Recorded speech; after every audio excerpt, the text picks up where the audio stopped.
So what can you expect during the ceremony?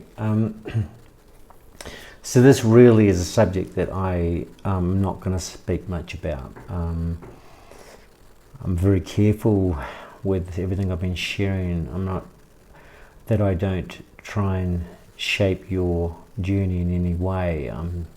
The purpose behind these videos is to, perhaps just shortcut a few things for you so you can focus on your, your core purpose. So for example, if you've got awareness around what bags to take, what to wear, it's something that might not, come up, if you've got awareness that you are gonna be triggered, at least you've got that awareness now that this is going to potentially happen, and so it may mean that you can get yourself out of that quicker. So it's just those sort of things, just to try and enable you to take care of some of these things that more sort of, I don't know, I mean, we'll call them housekeeping things, but just sort of just things to make the ride a bit smoother. So I'm not going to go into detail about the ceremonies. I feel very strongly about that. I feel this is now you. This is where you turn up, and every ceremony that I've experienced is different. The energy is different, the people are different, the medicine is different, I'm different, so everything's different. I talk about below, how to look after yourself in the ceremony. One thing I will say, what to expect during the ceremony is there are going to be things that are going to come up, and the key message and the core message you'll get probably from everyone is, really is about surrendering and letting go.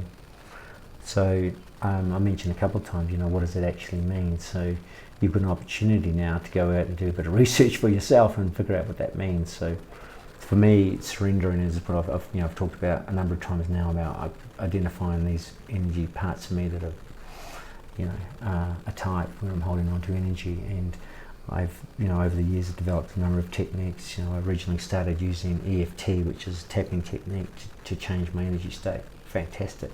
You can Google that. Works really well. It's just a bit slow for me after a while, because I had so much stuff coming up all the time.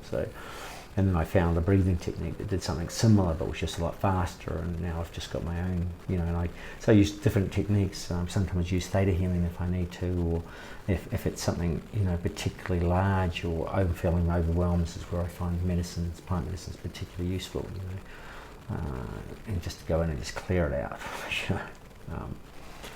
So you've got an opportunity to learn now. I would really encourage you to just do your own sort of research and into what surrendering means, and then develop one or two practices that you can bring along with you, to help with that process. The only thing I'll mention, sort of, I guess, the question that does come up often is, what are the length of the ceremony? So, really, it really depends on the shamans again. First shaman I was with, he didn't really seem to have a limit, just sort of stopped when it felt like it was right. So, sometimes it'd be 2 or 3, 4 o'clock in the morning. One shaman that I work with, he's, fairly not stress-strict, but, it's roughly always about 4 hours of, by the time you have the medicine onwards. Had another experience with a shaman where we did a ceremony to sunrise, which was, wow, that was just an amazing experience. So and there's nothing right or wrong about the length. The length is the length. And so again, going back to that conversation about expectations, just go with it, roll with it, flow with it, and surrender to it. And use these techniques that you can bring along to help with that process. And obviously ask the medicines, that's what they're there for, so to help us with that. Okay, all right, thank you.